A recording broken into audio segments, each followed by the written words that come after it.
D just died 0 times? Get ready to see a lot of that.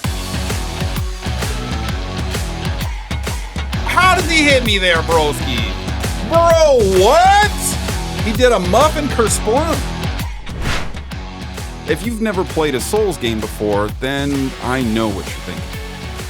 But for those of you who have beaten one, you get it. I love overcoming the challenge and brutal, punishing difficulty of Souls games to experience that sweet, sweet victory after hours of difficulty and struggle. However, that wasn't always the case. Back when Sekiro first came out, I hated it. But after a long career of streaming Souls games, crushing them into the ground, and finding a new love for the genre in general, I got to thinking, what would it be like going back to the game that turned me off of the genre in the first place? And so, 5 years later, I decided to go back in time and rewrite my history. Unlike when I first played Sekiro, beating games like Elden Ring, Dark Souls, and Lies of P had taught me the importance of parry. Nope. So after finally coming back to it, I actually found the opening sequence pretty straightforward. Are you my deflect partner? What if you just got the out of here? Hey, one at a time. Ho-ho! Who would ever think this game is hard? Other than me 5 years ago. Easy as it wasn't long before I ran into the worst enemy in any Souls game. I hate it here! Developers, please, stop doing this. And while it wasn't exactly perfect, I eventually managed to make it back to the point where I had called it quits 5 years previous. An epic showdown against Gaobao. Me llamo! After 5 years, I was very quickly reminded of why I quit this game in the first place. Uh-oh. This guy is just lashonk. That did not work. Sir. His horse kicked me in the face and I died. It took a little bit of time to get the fight figured out, but I was eventually able to consistently beat the first phase, only to fall heartbreakingly short of victory during phase 2. Even though the game was indeed as difficult as I remembered, I was now armed with a new perspective, and it wasn't long before I finally cleared the barrier that had completely stopped me 5 years ago. From here on out, I was going in blind. Cage, remind us, what is it? 1 death, 2 deaths? What are we at? 2 times 13 plus 3? Yeah, if you just round off the 9, honestly. Now that I had got the ball rolling, I was feeling ready for anything, and there was nothing that was gonna slow. What the fuck is this? Okay, he put his whole horns in me. Whoop, whoop, whoop, whoop. Yeah, he's a chonky fella. And with the first new boss handled with relative ease, it wasn't long before I was introducing every boss I could to my unique brand of incredible skill. That unique skill, of course, being patience, and the ability to subject myself to superhuman levels of frustration for seemingly no reason. But even still, I was quickly chewing through bosses in a game that I once thought was impossible, and even kind of enjoying the process. Except for this asshole. Fuck that guy. Did he just pull my stomach out through my butthole? Anyway. I spent the next little bit exploring the beautiful skyline of the Ashina Castle, and even took a little time to relax by doing some bird watching. Oh, what's up, dude? Oh. Relaxing as that was, I eventually arrived at the next big showdown. You see, up to this point, the game had been difficult, sure. But if it was possible for this game to break me a second time, it seems like Genichiro was definitely looking to find out. Oh, he sniped me out the sky! Dude, he's got moves like Jagger, bro. No, please! No! How? You thought... Nope, he did think. Dude, he just blocks the absolute pickles out of my shit. Dude, this guy's got training that I would kill for. And I will. But with my experience, I knew it was just a matter of time before I emerged God damn it. As expected, it took a bit of time to figure out this surprise second phase.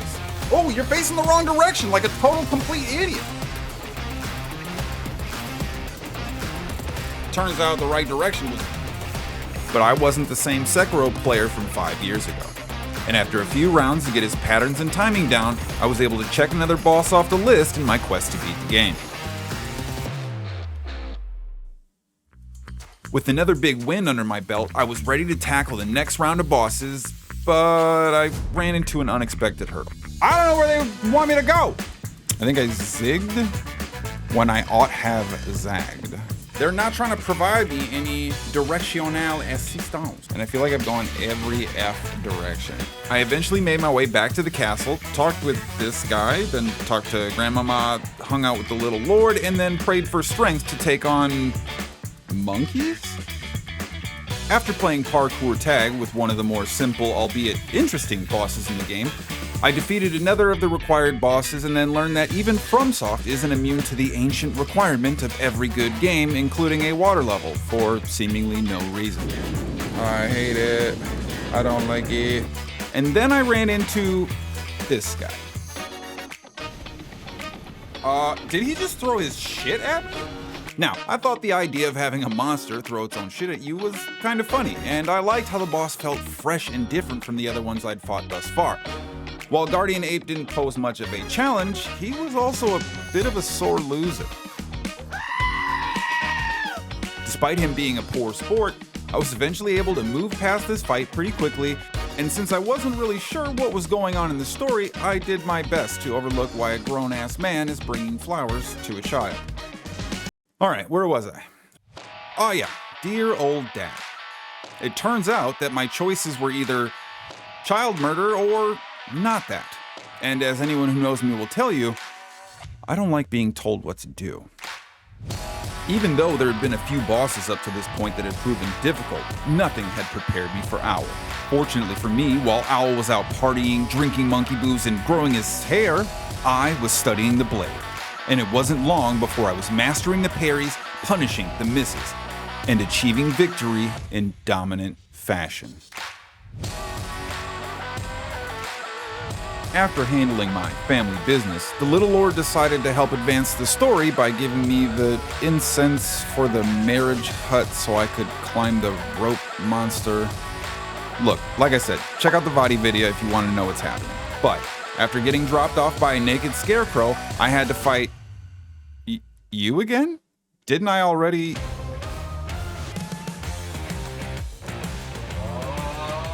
I might have gotten a little careless with this boss due to how quick the run back was, but after racking up a few failed attempts, the last hurdle between me and the final region in the game had fallen. You know what you forgot, chat? You know what you forgot? I'm him. After advancing to the second water level in the game, my first death in this new area was confusing. But after finding Nemo and getting rid of Pikachu, I ran through the lightning gauntlet to begin the final fight. Now, I have a lot of thoughts on this fight, but to start, the Divine Dragon is a gimmick boss. Much like Rykard in Elden Ring or the Door Guardian in Lies of P, this boss isn't actually meant to be all that hard. The fight simply revolves around a mechanic that allows you to beat it pretty easily. While some have said that this is an underwhelming fight for so much build-up, I, personally, after being bullied away from the whole genre half a decade ago, thought this was a beautiful and cathartic finish to a unique and challenging game. I finished the fight, collected the dragon tears, and I was ready to sever the adopted blood monkey for good. The Central Forces have taken this opportunity to attack the castle. Or I guess not? I was surprised to find that there was more to go after defeating the dragon, and I was honestly disappointed since I thought the dragon fight would have made for a really strong finish. Who are you? But with the end in sight after 5 long years, I was excited to see how they were planning to top it. Which is why I was very surprised to find that my final showdown was against Genichiro. What? This is Lightning Guy? Well, that's a bit of a letdown. Sure, he had a few extra moves and it took me a few deaths to figure it out, but eventually I slayed my old foe in easy fashion. While this finish felt anticlimactic, I still found my own way to enjoy the game coming full circle from beginning to end. Take cut his hand off! This wasn't really the ending I would have preferred, but it did still feel... Oh. Honestly, I should have known that was coming. So, you know how I mentioned earlier that Sekiro's bosses have a dark side? Well, meet Ishin the Sword Saint. This is, by far, the hardest boss in any Souls game I've ever played, ever.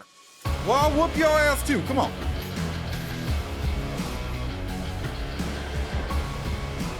He has blinding fast combos, huge area attacks, and it seems like over half his moveset will completely empty your health bar. But before you start crying out with these skill issue comments, I should also mention that this is maybe one of the worst designed bosses in any Souls game also. Why would you say something so controversial yet so brave? So what's the dark side? Well, while I did eventually end up beating him, Ishin alone accounted for over 100 deaths. It was miserable.